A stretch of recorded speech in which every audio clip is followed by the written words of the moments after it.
Boys, welcome back to another Brokowski's YouTube video. Today we're talking the Saturday doubleheader. Two honestly phenomenal games. We got the Panthers at the Tampa Bay Buccaneers for the NFC South.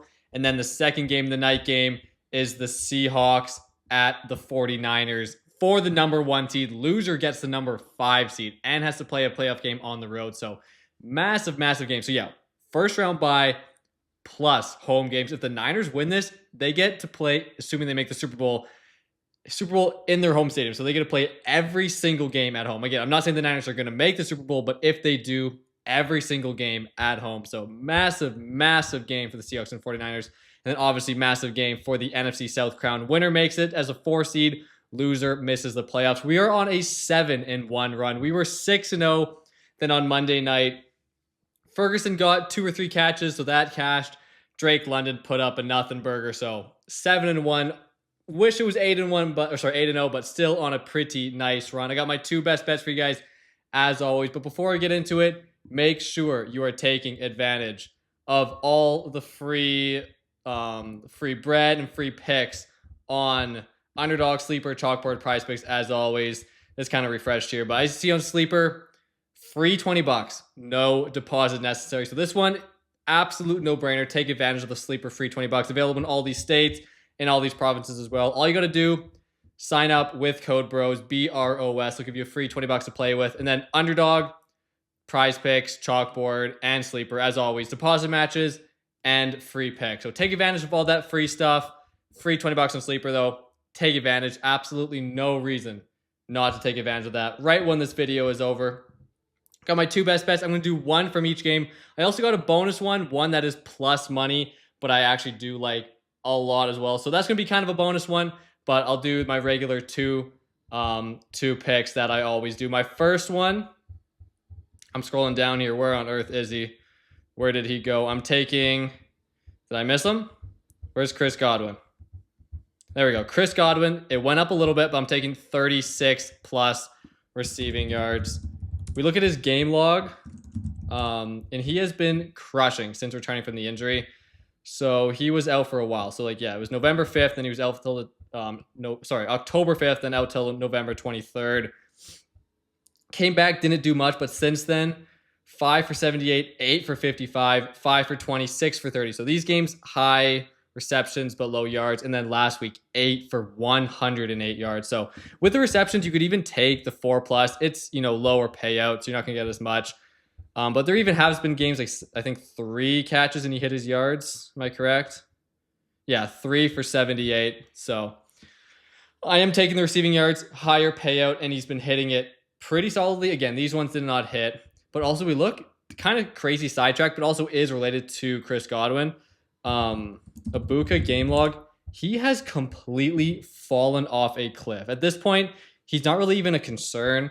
Like Mike Evans is going to get his, Chris Godwin's going to get his. Even McMillan last game had a monster day, but Emeka Ibuka has been horrible. Like 20 yards, 40, 64, 15, 42, 32, 40. Obviously good game against the Patriots, but it has been a while since Emeka Ibuka had a good game. If you guys had him in fantasy, you knew he fell off a mountain, so I'm not too concerned. We also look at the lines here for Ibuka. They are unbelievably low. Let's try to find them here.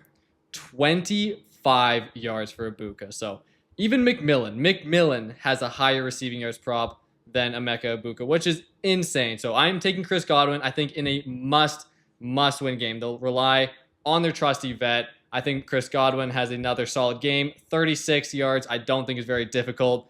Coming off of 108 yards last week, I think this one goes pretty smoothly for Chris Godwin. And then my second play in this Seahawks-Niners game, I'm tempted to go JSN. He has been unbelievable. If the Seahawks want to win this game, he is going to have to be heavily relied upon. Plus the Niners haven't been super great against receivers, but I'm actually going to go in a different direction. I know this one is super risky, but just hear me out. I'm taking George Kittle to get 62 plus receiving yards. So technically he's still in question, but if we read the report, he says he's absolutely expects to play this weekend. So they win, he gets a bye week, gets an extra week to rest, and he has been on a roll. Kittle game log.